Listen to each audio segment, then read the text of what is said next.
Friends, welcome back to our session on chemical changes and reactions. In the last session, we discussed the different types of chemical reactions, that is the direct combination reaction, and we discussed the decomposition reaction. Yes, in decomposition, we discussed three different types of reactions: thermal decomposition, then electrolytic decomposition, and photolytic decomposition or photochemical decomposition. Then we also saw the characteristics which determine whether a chemical reaction has taken place or no. That is change in color, then formation of a precipitate, liberation of a gas, evolution or absorption of energy. All these aspects we have discussed. And I hope you have done the homework also. I had given you 7 questions to write in the notebook from the Anish tutorial textbook. Yes. So now today we will start with the other types of reactions, that is mainly the displacement reaction and a double decomposition reaction. Now a displacement reaction. Now what do you understand by the meaning term displace? Means you are displacing somebody else, right? So also in a displacement reaction, one element or a compound will displace another element from its salt solution. Now the ability of an element to displace another element will generally depend upon its position in the activity series. Now by now you are aware of what is the activity series of metals. So you have to understand that those metals which are higher in the activity series will readily displace those which are lower them from their aqueous solutions. Also with respect to metals which are above hydrogen is in the activity series can displace hydrogen from the dilute acids. Means when the metal reacts with dilute acid like say hydrochloric acid or nitric acid or sulfuric acid, it will form the corresponding salt and hydrogen gas will be liberated. So only those metals which are above hydrogen in the activity series are able to do so. So now we will have a look at the different examples related to the displacement reactions. Okay, so just have a look here. Okay, so first the definition of displacement reaction: a chemical reaction in which an element or a radical has replaced another element in the compound is known as a displacement reaction. Now what I just explained, the ability of an element to displace another is determined by its relative position in the activity series. So this is the activity series for your reference, starting with potassium, sodium, calcium, magnesium, aluminium, zinc, iron, lead, hydrogen, copper,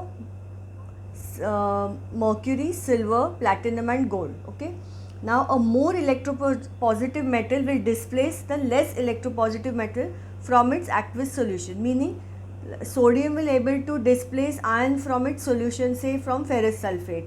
Okay, or calcium will be able to displace copper from copper sulfate solution, so on. Okay, so these are the examples related to displacement reaction.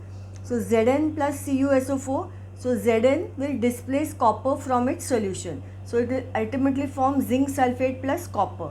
Now here observation is very important. You know the color of copper sulfate solution, it is blue in color. So the moment you are reacting it with zinc, that blue color will turn into colorless and you will get reddish brown deposits of metallic copper in the test tube. Okay, so that is the observation.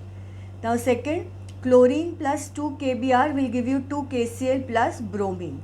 Then Mg plus CuSO4. Now note the position of Mg. Mg is also higher in the series. So Mg plus CuSO4 will give you MgSO4 plus Cu. Then 2Al plus 3 CuSO4 will give you Al2SO4 thrice plus 3 Cu. Now everywhere you have to remember this will be reddish brown deposits of copper, and here blue color of copper sulfate will turn to colorless. Next is Fe plus CuSO4 will give you FeSO4 plus Cu. So the blue copper sulfate will change into a green solution of ferrous sulfate along with reddish brown deposits of copper. Then these are the reactions which I was telling you with respect to the dilute acids. So all those metals which are above hydrogen in the activity series, yes, they will displace hydrogen from the corresponding acid. So Mg plus 2HCl will give you MgCl2 plus H2. Zn plus H2SO4, ZnSO4 plus H2, Fe plus H2SO4, FeSO4 plus H2, Fe plus 2HCl will give you FeCl2 plus H2. Now in this you have to remember that lead, yes, though lead is above hydrogen in the activity series, yes, it is not used to react with the acid say HCl or with H2SO4. Why? because of formation of insoluble lead chloride and lead sulfate, which prevents further reaction. So only till here all will replace the hydrogen from the dilute acids. Okay, so these are all different types of displacement reaction. You should be able to identify the given reaction, whether it is a displacement reaction or a direct combination. Yes, so the all examples are important. So we'll have a look at the next part now. Okay, so the next type of reaction is what is called as a double decomposition reaction. Now a double decomposition reaction, as the name indicates, here the constituents of two compounds will react to form two new compounds. And how they do so? By mutually exchanging their radicals. So two compounds will mutually exchange their radicals to form two new compounds. Okay. Now in the double decomposition reaction, again you have two types of reactions. One is called as the precipitation reaction and other is the neutralization reaction. Now first we will discuss what is a precipitation reaction. Now precipitation reaction, as the name indicates, is the formation of a precipitate in the reaction. Now if you remember, in the characteristics of reactions, we have seen some reactions where a precipitate has been formed, that is an insoluble substance or residue. Okay, so when two compounds, they are reacting in their aqueous solution state, and in the products, one of the products is an insoluble residue, such reactions are called as the precipitation reactions. Okay, now what is the use of these precipitation reactions? Now the precipitation reactions are generally used for the formation of all insoluble salts like lead chloride, lead sulfate, calcium carbonate, all are insoluble. So you prepare these salts by the process of precipitation. And the other use of this precipitation reactions is in qualitative analysis. Qualitative analysis, you understand, is identification of the radical. Okay, you are trying to identify the radicals present in a given compound. So this precipitation reactions are used to determine the positively charged ions or the positive radicals in a given compound. And how do they do so? That is, these precipitates which are formed, like for example the metallic salt solutions, like for example say ferrous salts. Yes, so all ferrous salts will react with sodium hydroxide and it will give a dirty green precipitate of ferrous hydroxide. So irrespective of the salt, means whether it is ferrous sulfate or ferrous chloride or ferrous nitrate, if it is positively charged Fe2 plus, it will react with sodium hydroxide and you will get a dirty green precipitate which is insoluble in excess of NaOH. Like that, all ferric salts, yes, all ferric salts will react with NaOH and the color of the precipitate is reddish brown. So all these are characteristic colors of the hydroxide which help you to determine which is the positively charged ion present in that particular compound. Like copper ions will give you a pale blue precipitate of copper hydroxide. Then zinc ions will give you a gelatinous white precipitate of zinc hydroxide, and lead ions will give you a chalky white precipitate of lead hydroxide. Okay, so you have to remember the color of these precipitates, that is very, very important. So that is what is called as the precipitation reaction. And the other what I explained is the neutralization reaction. Now neutralization, you are all aware what is a neutralization reaction. You may have done this in lower classes. When acid reacts with a base to form salt and water only. Yes, very good. So when an acid will react with a base to form salt and water, it is called as a neutralization reaction. So these neutralization reactions are generally again used to prepare now soluble salts. Yes, so you will prepare the soluble salts using an insoluble base like say copper oxide, copper hydroxide. Yes, or you same method of neutralization you can use to prepare soluble salts from a soluble base. Soluble bases are generally called as alkalis, like NaOH, KOH are soluble. Okay, so they will react with the corresponding acid to form the salt which is soluble. So that is the main use of this neutralization reactions. Okay, so now we will have a look at the different types of reactions and their examples under this. Okay, so just have a look here. First we will discuss the double decomposition reaction. Now definition is important. A chemical reaction in which the constituents of two compounds mutually exchange their radicals to form two new compounds is called a double decomposition reaction. Now under this, first type is the precipitation reactions.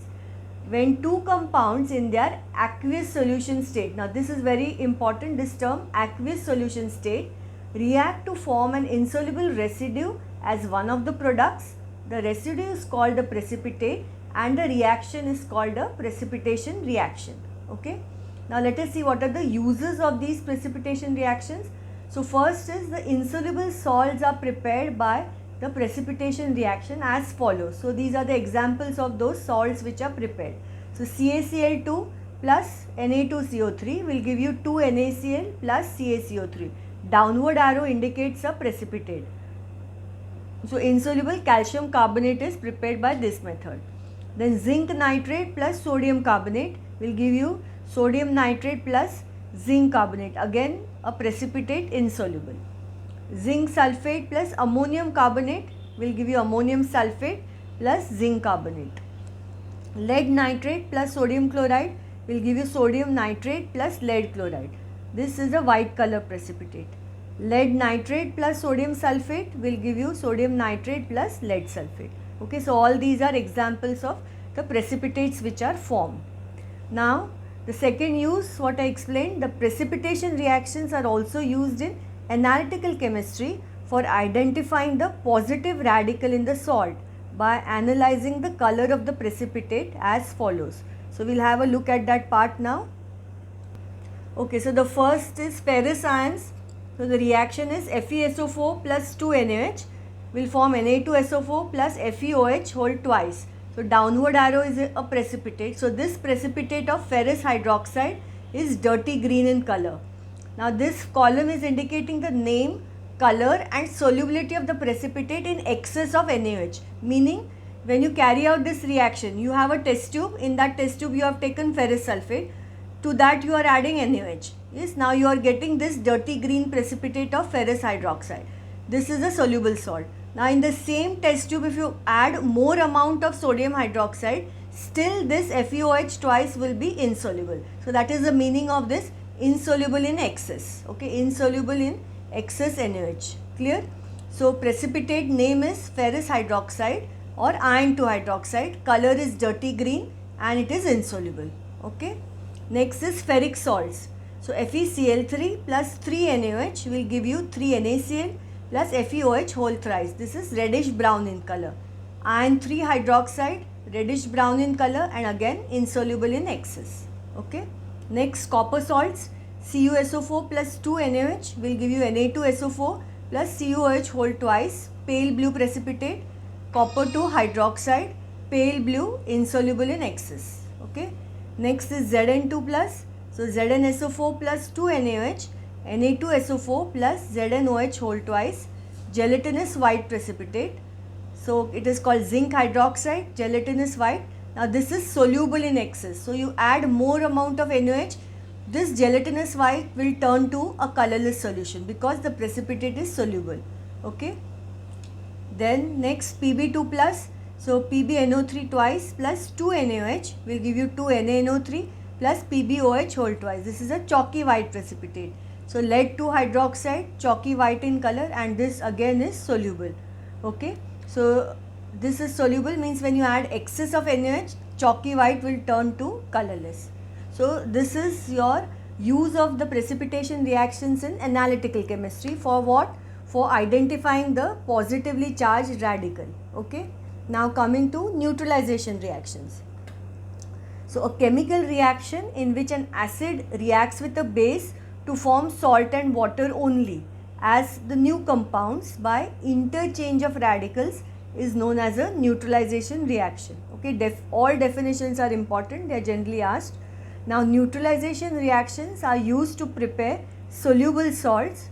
First we will make use of an insoluble base and acid. Now insoluble base is like, now this insoluble base can either be an oxide or an hydroxide.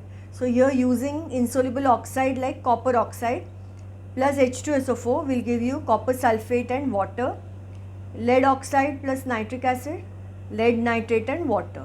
Okay. If you use insoluble hydroxide also you will get the same salt. So CuOH twice plus H2SO4, you are getting copper sulfate plus water. and lead hydroxide plus nitric acid, lead nitrate plus water. Okay. Now we'll have a look at the next part. Now the second part is preparing the soluble salts from a soluble base.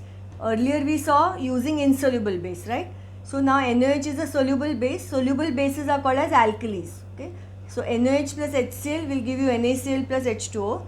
NaOH plus HNO3 will give you NaNO3 plus water, and NH4OH plus HCl will give you NH4Cl plus H2O. Okay. Now what is the applications of this neutralization? Now these are the two applications for neutralization. Now if you are stung with a bee or a wasp that is acidic in nature, so to relieve the pain from that sting, you generally rub sodium bicarbonate, which is a mild base, to nullify the acidity. Okay, so that is the application of neutralization. A sting of a bee or wasp is acidic in nature, so application of sodium bicarbonate, a basic substance, can be used to nullify the effect. Okay, this is a weak base. Or even if there is acidity in the stomach, that can be relieved by taking an antacid such as magnesium hydroxide, which is again a mild base, alkaline, and it will neutralize the acidity in the stomach. So these two are many times are asked in form of give reasons in your school exam. Okay, and also of course in the boards too. So this is important. Now we'll discuss this energy changes in a chemical change. Now you have to understand that when a chemical reaction is taking place, yes, whenever a chemical reaction takes place, we said that the bonds are being broken and new bonds are being formed, right? So to break the bonds and to form new bonds, naturally you are going to require energy, yes. So sometimes this energy may be excess, so it will be liberated, and sometimes this energy may be absorbed. Okay, so based on that, yes, you are having again two types of reactions. They are called as the exothermic reactions and endothermic reactions. Okay, so now let us see what is an exothermic reaction. So exothermic reaction is a chemical reaction which will proceed with the evolution of heat energy, means liberation of heat energy. Okay, that is called as an exothermic reaction. And endothermic reaction, a chemical reaction which proceeds with absorption of heat energy, is called an endothermic reaction. Okay. Now this exothermic can be sustained without the supply of external energy, means you don't have to supply the external energy for an exothermic reaction. Whatever heat is generated in the reaction, that will be sufficient to carry out the reaction. Okay, but for endothermic you have to supply external energy, so it cannot be sustained without the supply of external energy. Now, so whenever you are asked to differentiate between these two, generally you should write the first 2 points. This is an optional point if you forget any of the points. Plus delta T indicates the liberation, so exothermic, and minus delta T indicates an endothermic reaction. Okay, is it clear? So this is a favorite question asked many times. Yes, differentiate between exothermic and endothermic reactions, and generally 2 points you are asked to remember. So you should remember the first 2 points. Okay, now we'll have a look at the next part. Okay, now next related to the energy changes is what is called as a photochemical reaction and a electrochemical reaction. Now we have seen earlier photochemical decomposition. Now what was photochemical decomposition? One compound breaking down to give you 2 or more substances is by using the light energy. But this photochemical reaction, it could be, that is, formation of any substance in presence of the light, not necessarily a decomposition reaction.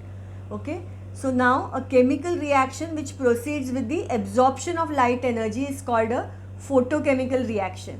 So this is your photosynthesis reaction which is taking place in all green plants containing chlorophyll in presence of sunlight. They will make use of carbon dioxide and water to form glucose, water and O2. So this reaction is very important. 6 CO2 plus 12 H2O. On the arrow you have to mention chlorophyll and sunlight, which will give you C6H12O6 plus 6H2O plus 6O2. So this is an example of a photochemical reaction. Then second is H2 plus Cl2 in presence of diffuse sunlight is giving you 2HCl. Now this particular reaction is explosive in direct sunlight, so you have to use diffuse sunlight for it, and moisture will act as a catalyst. So these are examples of photochemical reaction. Now the earlier reactions what we discussed were the reactions of silver salts, that was photochemical decomposition. Okay, so you have to understand the difference whether example is asked for photochemical decomposition or a photochemical reaction. Okay, then electrochemical reaction. Now this is similar to electrolytic decomposition. So a chemical reaction which proceeds with absorption of electrical energy, okay, is called an electrochemical reaction. So this we have already seen, electrolysis of acidified water. So 2H2O, you pass electric current, you are getting hydrogen at the cathode and oxygen at the anode. So this will be acidified water because pure water is a non-conductor of electricity, right? So you have to make water conducting, so you are adding traces of sulfuric acid here. So that sulfuric acid will help the water to dissociate to form the ions H plus and OH minus, and then these ions will then form the respective neutral atom, that is hydrogen at the cathode and you get oxygen at the anode. Yes, all these details of electrolysis you have next year in 10th standard, that is in the chapter called as electrolysis. And second example is electrolysis of fused sodium chloride. Fused, you understand, fused means melted or molten. So you pass electric current, so this will break down to form the sodium ions and chlorine ions. Now these sodium ions are what? They are positively charged, so naturally they will go to the cathode because cathode is the negative terminal of the battery. So at the cathode, sodium ions will gain electrons and you will get neutral sodium atom, and at anode, chlorine ions will lose electrons and you will get neutral chlorine. So this just one atom is not stable, so 2 chlorine will form, ultimately the chlorine gas will be liberated at the anode. Okay, is it clear? So these are the photochemical reactions. Now last part of the chapter is what is called as the conditions which are required for a chemical change. Now you know that for any chemical reaction to take place, you have to supply some amount of energy. Why? Because energy is needed to break the bonds and form new bonds, right? So this energy, or the the reaction which takes place between the substances is by means of collision. It can either be brought about by close contact. Now why close contact is important? See, if you keep one reactant in one room and another reactant in some other room, naturally reaction is not going to take place, right? So there has to be close contact between the reacting substances. Now this close contact can be close physical contact. Now this is generally with reference to the solid substances. So two solid substances, when you say reduce their particle size by grinding them in a mortar and pestle, then the reaction will take place faster. So that is close physical contact, and other is contact in solution. Now we have seen the example of contact in solution. Yes, very good. Precipitation reactions. There the reactants have to be in aqueous solution. Okay, so this is just a repetition of what we've already covered in the entire chapter. Okay, so close contact, under physical contact, mercuric chloride and potassium iodide when rubbed in a mortar will give a scarlet colored substance called mercuric iodide. So this is the equation, HgCl2 plus 2Ki will give HgI2 plus 2KCl, and other is contact in solution. All precipitation reactions take place in the solution state. So barium chloride plus sodium sulfate will give you sodium chloride plus barium sulfate. Now we'll have a look at the next aspect of this. Okay, now the second aspect for bringing about a condition is by supplying energy. Now this energy can either be in form of heat, light, electricity, pressure, catalyst and sound. Okay, now throughout the chapter we have seen examples of each of these. Okay, so this is just we are clubbing it together. Now actually this part is not mentioned in your syllabus, but it is given in your school textbook, that is in Veer Dalal. So sometimes in the school exams they can ask, that's why I am covering this here. Okay, so when you are using heat energy to bring about the reaction, this is the reaction, that is N2 plus O2 in presence of that is at a temperature as high as 3000 will give you 2NO. Now this such high temperatures are generally obtained during lightning discharge. Okay, so this reaction takes place during thunder and lightning. Then 2 Pb3O4. This is called as tri-lead tetroxide. Okay, or common name is red lead. Will give you 6 PbO plus oxygen. So you are using heat here. Now all our thermal decomposition reactions also can be examples of heat. We have seen a number of thermal decomposition reactions in the last session. So all those also can be examples here. Light, so 3 oxygen in presence of UV light is giving you 2 molecules of ozone, or H2 plus Cl2 diffuse sunlight giving you hydrogen chloride. Now again here you can use your photosynthesis reaction also as an example. Okay, then electricity, yes, very good. The electrolysis reactions, that is electrolytic decomposition as well as the electrochemical reaction, what we just discussed. So this is the electrolysis of acidified water. So same reaction under electricity. Now pressure, this is that very important reaction of Haber's process, formation or industrial preparation of ammonia, called as the Haber's process.